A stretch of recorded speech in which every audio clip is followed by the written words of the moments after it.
You're going to want to check this out: 7 differences between rich people and poor people. Not every rich person is born into a wealthy family. So how do so many well-off people reach their financial goals? A major difference between rich people and those who have money problems can be found in the way they think, act, and see the world.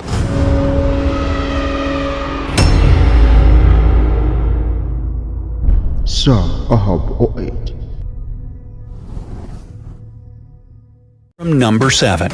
Rich people don't try to show off their wealth. Look at these guys. One of them is rich, the other is poor. Can you guess which one is poor and which one is rich? Well, you might think that the wealthy one is the guy wearing pants from a famous designer, expensive jewelry, and a haughty smirk, right? Nope. This guy is just trying to look rich. But those who have money don't always flaunt their wealth. It may sound surprising, but there's no real need to buy a pair of $1,000 jeans if you can find a high-quality product that's 10 times cheaper. Wealthy people understand that and follow this strategy. And this doesn't just apply to clothes. On top of that, most rich people don't blindly follow the latest fashion trends or buy up new collections just because they're popular today. They realize that this isn't the best financial investment. And even more importantly, they don't feel the need to prove anything to anyone else. As for people with less money, some of them, just like our guy, are often eager to buy something that is trendy today. But at the same time, this product often costs a fortune. After such a purchase, those who don't have the mentality of a rich person often have to save on buying food until they get their next paycheck. There's a lot of truth in this statement.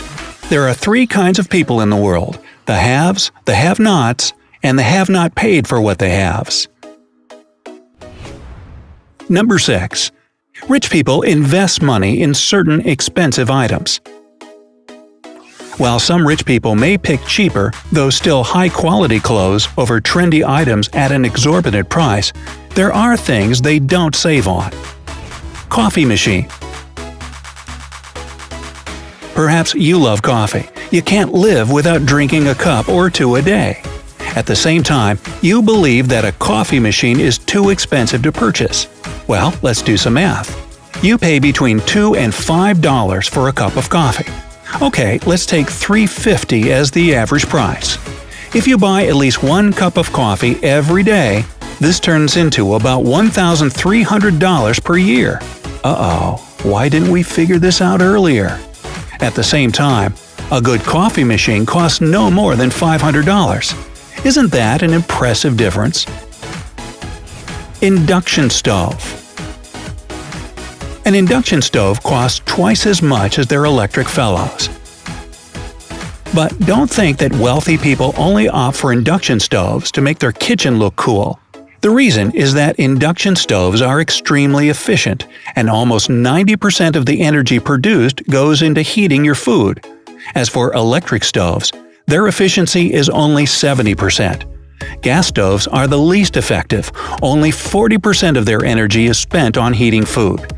One more benefit of induction stoves is that your meal is ready more quickly, and therefore less energy is consumed. LED light bulbs. Despite having many advantages, LED light bulbs are still not that popular. The reason for this is their high cost.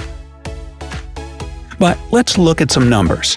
An LED light bulb is 8 times more expensive than a regular incandescent bulb. On the other hand, an LED bulb consumes 10 times less electricity. And while your ordinary light bulb works for a maximum of 1,000 hours, an LED bulb has a service period of between 10,000 and 25,000 hours. This means that an LED light bulb is approximately 7 times more economical than an ordinary and cheap incandescent one.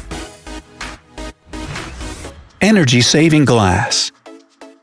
Most people prefer not to overpay by buying energy-saving glass. After all, a window with such glass costs 50% to 80% more than a window with regular glass. But there's one thing you should take into consideration before making your final choice. 40% of the heat generated inside your home is lost thanks to low-quality windows.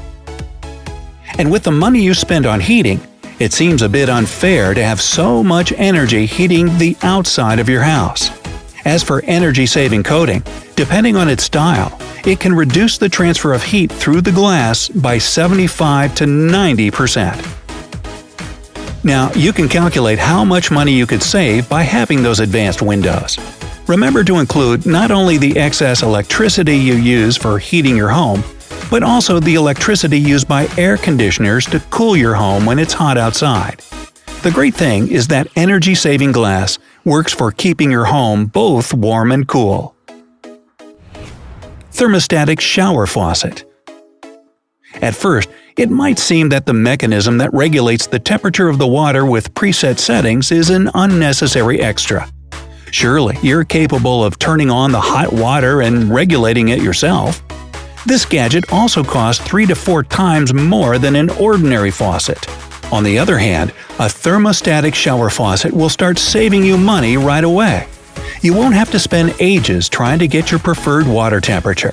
In addition, you'll be able to turn off the water while you're lathering, and it will be the right temperature when you turn it on again. Wow! Is this how rich people's brains work? But wait, it gets even better. Number 5. Rich people make their money work for them, while poor people work for their money. Both poor and rich people work hard to earn money, but rich people know how to make their money work for them. They don't keep their income in savings accounts. They have funds in their budget that they can invest, and they do this regularly. Rich people sometimes have to sacrifice good shopping to invest money and receive much more at a later date. That's called delayed gratification. As for the less wealthy, they tend to spend all their money. This places them in a very unhappy, vicious circle. They work hard and they spend money. Then they take another job to be able to spend more, but it's still not enough. The more they earn, the more they spend. They start working on the weekend, and their life turns into a constant race of futile attempts to earn enough. Number 4. Rich people know how to manage their money. One more thing that makes most rich people stand out is their ability to manage money. They know their budget. They don't overspend. If they use a credit card, they do everything to avoid paying finance charges. Poor people, on the contrary, often live in a world of credit card bills. Most of them don't keep track of their money or plan a budget. They spend money, and when it's all gone, they tend to use credit cards. Number 3. Rich people see opportunities, while poor people see obstacles. Another thing that can differentiate the rich from the poor is the way they think. Rich people see opportunities for growth and success in everything they do. Their reasoning is, it will be a success because I will make it a success. They take responsibility for their actions and decisions and are ready to go to any length to achieve the desired results. As for poor people, they usually focus on the obstacles new beginnings may bring, potential losses, and the risks they'll have to take. Number 2. Rich people concentrate on what they want to achieve, while poor people focus on what they want to avoid. Rich people are fighters. They are willing to overcome obstacles to achieve their goals. They realize that you can't win without taking risks. But they don't think about difficulties and losses. They concentrate on their target, and they get there. Poor people, on the contrary, try to avoid risks by all means, as they are afraid of losing their money. That's the reason why they might opt for such safe investments as savings accounts and deposits. But even if they don't lose their money this way, they also don't make it work for them. Number 1. Rich people face problems, while poor people try to ignore problems until it's too late. This doesn't mean that wealthy people don't have any fears connected with their business. There's probably no human being on earth who is completely fearless. But rich people choose to face their fears to become a more successful and powerful individual. At the same time, poor people tend to avoid admitting that they have fears, even to themselves. They prefer their comfortable and familiar routine to facing something unknown and potentially risky. As a result, this prevents them from getting wealthy. So, in a nutshell, it's all about how you think that makes you rich or poor. Now, do you think you have the mentality of a rich or poor person? What could you do to become rich? Tell us in the comments below. Also, remember to press the like button so that we can make you happy with more informative and useful videos.